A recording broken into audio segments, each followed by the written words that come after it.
Fala pessoal, tudo bem? Hoje eu queria falar sobre a crise financeira de 1929 e começar fazendo a indicação de um livro muito bacana chamado The Reminiscence, alguma coisa assim, of a Stock Market Operator. The Reminiscences of a Stock Market Operator. É muito bom esse livro, muito bom. Era um operador do mercado financeiro que trabalhava justamente nessa época e começou por aí e tal, e conta a história dele. Todo mundo que gosta de mercado financeiro tem que ler esse livro, porque não é um livro técnico, é um livro mais autobiográfico do que técnico, então é um livro mais de história. E de história que eu digo, não de história com H maiúsculo, mas de história, assim, de contar histórias. E de e-história, né? ES, né? Mas hoje em dia não se usa mais o e-história com ES, foi quase que abolido. E, então vamos ao roteiro. A história, agora com H, da crise de 1929, começa com um clima de euforia. Os Estados Unidos viviam os anos 20 como se o ciclo de crescimento fosse infinito, tanto que ficou conhecido como os loucos anos 20, que tem a época do Great Gatsby. Quem já viu o filme, leu o livro, sabe do que eu estou falando, do F. Scott Fitzgerald e tal. As pessoas acreditavam que a economia tinha encontrado uma espécie de fórmula mágica, um caminho em que tudo só poderia subir: produção, empregos, consumo, preço das ações. Era como se o país inteiro estivesse numa festa econômica que ninguém queria que acabasse. Tanto que logo antes da crise, teve um analista de algum dos grandes bancos de investimento da época que falou que os preços das ações alcançaram um novo platô, que permanecerão assim para sempre, por um longo tempo, que alcançaram um novo platô, que é o novo normal, algo como se fosse assim, alcançaram um novo platô de preço, que é o novo normal, como se fosse um novo múltiplo de PL, né, o preço dividido por lucro, que é como se fosse um medidor, um medidor simplista para saber se as ações estão caras ou baratas, ou se o mercado financeiro como um todo está caro ou barato, né, a bolsa como um todo.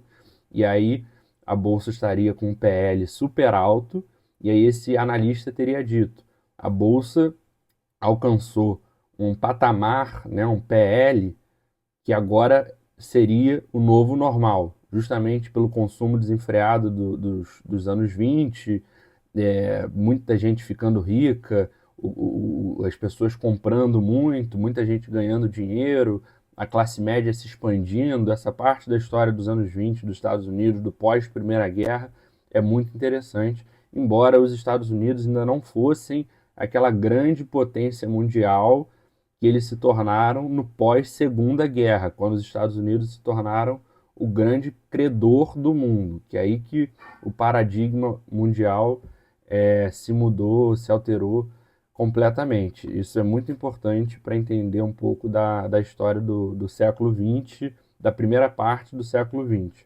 tá? Porque, principalmente dos Estados Unidos. Então vamos lá. O mercado de ações refletia exatamente esse espírito. A Bolsa de Nova York era vista como um lugar onde você ficava rico sem esforço. Milhares de pessoas, incluindo gente comum, pequenos lojistas, trabalhadores, professores, todos começaram a comprar ações porque todos diziam que não tinha como dar errado. E aí surge um detalhe importante: boa parte desses investidores comprava ações com dinheiro emprestado, o famoso buying on margin, a alavancagem, né? Comprar ação com dinheiro que não é seu. Pagava-se uma boa fração do valor e o resto vinha de crédito fácil. Enquanto as ações subiam, parecia genial, e o crédito era fácil porque as ações não paravam de subir. O problema é que esse tipo de aposta cria uma economia frágil. Basta uma queda pequena para que os investidores endividados entrem em desespero. E foi isso que começou a acontecer. Algumas empresas publicaram balanços fracos, surgiram dúvidas sobre lucros futuros, e pouco a pouco a confiança começou a se rachar. Nada muito dramático no início, apenas alguns investidores vendendo para garantir o lucro. Então teve gente que saiu antes, teve muita gente que saiu em 1928 do mercado, ganhou muito dinheiro, e teve um caso específico, que eu não vou lembrar o nome, não vou lembrar quem é, mas teve um cidadão, que eu não lembro o nome, que conseguiu fazer um short do mercado, uma venda descoberta do mercado antes da crise de 29, que é quando você aposta que o mercado vai cair, que é aquele filme The Big Short, quando o Michael Burry apostou que a crise na housing crisis, né, na crise, como é que é em português, gente? Na crise imobiliária dos Estados Unidos e ganhou uma fortuna, teve um cidadão em 1928 que apostou contra o mercado e ficou bilionário. Por sorte, ficou bilionário nos anos 20, tá? Então hoje em dia isso seria muitos bilhões de dólares. Só que, curiosamente, a história desse cara, ele se achando um gênio por ter ficado bilionário apostando no mercado contra o mercado em 1928 e 1929, em 1933, em 1929, quando estava todo mundo pulando da janela e se matando porque tinha perdido tudo no mercado, ele ficou bilionário e aí em 1933 ou 34 ele perdeu tudo porque ele achava que era gênio e achava que todo investimento que ele fizesse ia dar o mesmo resultado. E, salvo engano, em 1934 e 35, ele se matou depois, enquanto estava todo mundo se reerguendo. Alguém, se tiver paciência, pesquisa sobre essa história aí, porque é muito interessante. Essa história é muito interessante sobre como as pessoas confundem sorte com genialidade e as consequências nefastas disso. E voltando aqui, só que a confiança é um castelo de cartas. Pequenas vendas viram vendas maiores. Rumores começam a se espalhar, jornais e analistas passam a questionar se o mercado não estava caro demais, e aí chegamos aos dias críticos de outubro de 1929. Primeiro uma queda forte demais, depois uma segunda, então o pânico toma conta. Milhares de pessoas correm para vender suas ações ao mesmo tempo. Corretores não conseguem atender às ordens, telefones não param e os preços despencam de forma incontrolável. O famoso dia 24 de outubro, conhecido como Quinta-feira Negra, marca o início do colapso. Investidores tentam vender tudo porque acreditam que, se esperarem mais 5 minutos, perderão ainda mais dinheiro. Bancos tentam intervir comprando ações para acalmar o mercado, mas é como jogar balde de água em um incêndio florestal, não adianta. Então chega o dia 29 de outubro, a Terça-feira Negra, que praticamente sela o destino da economia americana. A bolsa perde bilhões de dólares em valor e milhares de investidores ficam arruinados. A queda da bolsa não foi apenas um problema de Wall Street. Ela rapidamente contaminou a economia real. Empresas que dependiam de crédito começaram a quebrar, bancos que haviam emprestado demais para comprar ações passam a sofrer perdas enormes e, com medo de perder dinheiro, eles cortam empréstimos para todo mundo, agricultores, indústrias, comerciantes. Uma economia baseada no crédito trava instantaneamente quando o crédito desaparece. As consequências parecem em cascata. Indústrias reduzem produção porque as pessoas param de comprar, funcionários são demitidos, com menos gente trabalhando, menos consumo, com menos consumo, mais empresas quebram, e esse ciclo negativo vira um redemoinho do qual a economia não consegue escapar. A taxa de desemprego nos Estados Unidos ultrapassa 20%, milhões de famílias perdem suas casas, seus negócios, sua renda. Filas de pessoas buscando comida distribuída por entidades de caridade viram parte da paisagem das cidades. A crise também atravessa fronteiras.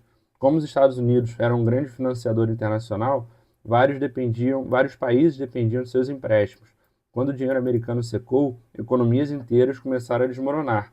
A Europa, ainda se recuperando da Primeira Guerra Mundial, entrou numa nova fase de instabilidade. Governos caíram, moedas perderam valor e movimentos políticos radicais começaram a ganhar força, incluindo aqueles que, anos depois, levariam o mundo à Segunda Guerra Mundial. Se parar para pensar, isso aconteceu em 1929, o nazismo começou em 1933, a Guerra Civil Espanhola em 1933 também, salvo engano, foi na década de 30, acho que 33, ou um pouco depois, que eu lembro que o Hitler testou a Força Aérea Alemã, a Luftwaffe, e teve a questão do franquismo, salazarismo, a ditadura portuguesa, estava tudo meio que enrolado ali na mesma década de 30. A resposta do governo americano no início só piorou as coisas. Havia a crença de que o mercado se ajustaria sozinho, sem intervenção. A administração Hoover manteve o orçamento apertado, tentou equilibrar contas públicas e evitou programas de estímulo. Só que numa crise profunda, a austeridade vira gasolina no fogo. Além disso, tarifas de importação foram elevadas para proteger a indústria americana, o que provocou retaliações internacionais e derrubou ainda mais o comércio global. Será que a gente está vendo esse cenário aí se repetindo agora? A virada começa apenas em 1933, com a chegada de Franklin Roosevelt e o New Deal. A nova estratégia apostava em intervenção estatal, obras públicas e legislação trabalhista, regulamentação bancária e estímulo direto à economia. Não foi uma solução instantânea, mas marcou o início da recuperação, redesenhando o papel do Estado e redefinindo o capitalismo moderno. O New Deal realmente foi uma redefinição do capitalismo moderno. Isso aí a gente, todo mundo com certeza ouviu falar dessa história nas aulas de história do colégio. A crise de 29 deixou lições profundas, mostrou que euforia irracional pode criar bolhas gigantes, demonstrou que mercados precisam de regras para evitar riscos sistêmicos e deixou claro que confiança é uma das forças mais poderosas e mais frágeis de qualquer economia. Hoje, quase um século depois, a crise ainda serve como alerta. Sempre que surgem sinais de otimismo exagerado, crédito fácil demais, dívida crescente e discursos garantindo que dessa vez é diferente, especialistas lembram que esse foi exatamente o tipo de pensamento que abriu o caminho para 1929. Inclusive tem um livro muito bom que se chama This Time is Different, dessa vez é diferente, que fala justamente sobre isso.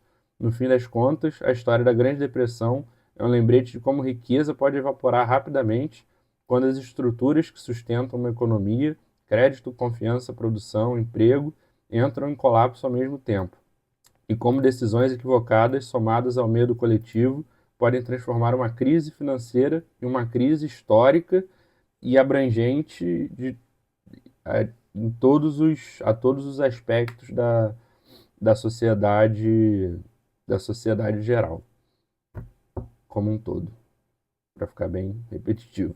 Valeu, pessoal. Obrigado. Espero que vocês tenham gostado.